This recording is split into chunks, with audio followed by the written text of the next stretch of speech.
Hello കൂട്ടുകാരെ, ഇന്ന് ഞങ്ങളൊരു പുതിയ അമ്പലത്തിലേക്ക് വന്നിരിക്കുക കേട്ടോ. പാലക്കാട് ടൗണിനുള്ളിലാണിത്. പാലക്കാട് ടൗണിന് നടുവിലാണ് ഇത്രയും മനോഹരമായ ഒരു ശാന്തമായ ഒരു അന്തരീക്ഷത്തിൽ ഒരു ശിവക്ഷേത്രം. മഹാവിഷ്ണുവുണ്ട്. ഒരുപാട് പഴക്കം ചെന്നൊരു ക്ഷേത്രമാണ്. പക്ഷേ ഞാൻ ആദ്യമായിട്ടാണ് ഇവിടെ വരുന്നത്. തൊട്ടടുത്ത വീട്ടിലെ ചേച്ചി വരുമ്പോൾ അവരെ കൂടെ അങ്ങനെ വന്നത്. അവരവിടെ ഇങ്ങനെ പോയിട്ട് തൊഴാൻ വേണ്ടി പോയിരിക്കുക. എന്ത് ഭംഗിയാണ് ഇവിടെ കാണാൻ.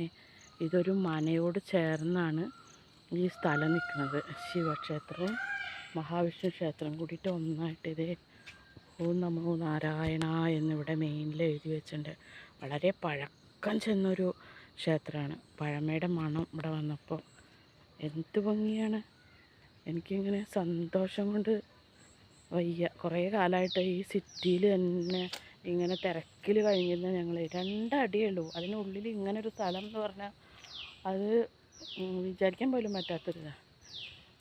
ഒരു ചെറിയൊരു പോക്കറ്റ് റോഡ് കടന്നിട്ട് ഇവിടെ വന്നപ്പോൾ ആ ടൗണുമായി യാതൊരു ബന്ധമില്ലാതെ കണ്ടോ കാട്. ആ കാണുന്നത് മനയാണ്. അതെ, വളരെ മനോഹരമായ പ്രകൃതി രമണീയമായ സ്ഥലത്ത് പുരാതനമായൊരു ക്ഷേത്രം. എന്തൊരു ഭംഗി. സാവിത്രി ചേച്ചി ഇവിടെ കൂളത്തിൻ്റെ അടിയിൽ നിൽക്കുകയാണ്. പച്ച ഇട്ട കാരണം കാണാനില്ല ആളെ. ആൾക്ക് വേണ്ടിയിട്ടാണ് ഞങ്ങളിവിടെ വന്നത്. ഈ ചന്തമുള്ള അത്രയും ഭംഗിയുള്ള ഒരു സ്ഥലം. അതേ കൂളച്ചോട്ടിൽ ആസ്വദിച്ച് നിൽക്കുക ചേച്ചി. കണ്ടോ എത്ര ചന്തമുള്ള സ്ഥലമാണ്. ശിവന്റെ അമ്പലത്തിലേക്ക് വന്നാലേ പൂവളത്തിന്റെ ഇല പറിച്ച് നമ്മുടെ വീട്ടിലേക്ക് കൊണ്ടുപോകണത് നല്ലതാണെന്നാണ് കിട്ടുന്നത്.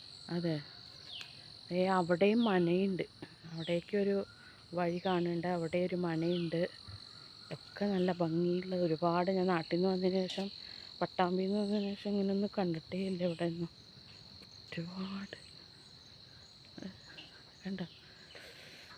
അയ്യോ എന്തൊരു ഭംഗിയാണ്.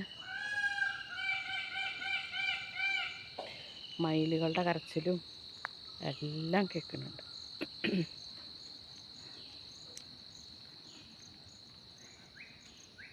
സാവിത്രി ചേച്ചി നമ്മുടെ തൊഴിലിലാണ്. ഇത് ഓം നമോ നമ ശിവായ. ഈ ഭാഗത്ത് ശിവനും ഫ്രണ്ടിൽ അപ്പുറത്തേക്ക് മുഖമായിട്ട് മഹാവിഷ്ണുവാണ് ഇരിക്കുന്നത്. പുരാതനമായൊരു ക്ഷേത്രമാണ്. ഒരുപാട് പുരാതനമായൊരു ക്ഷേത്രമാണ്. നല്ല പഴക്കമുണ്ട്. അവിടേക്കൊക്കെ വഴി കാണുന്നുണ്ട്.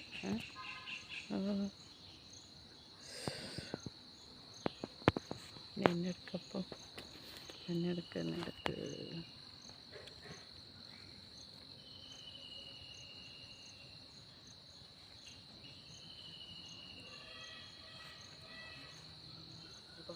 സ്ഥലം.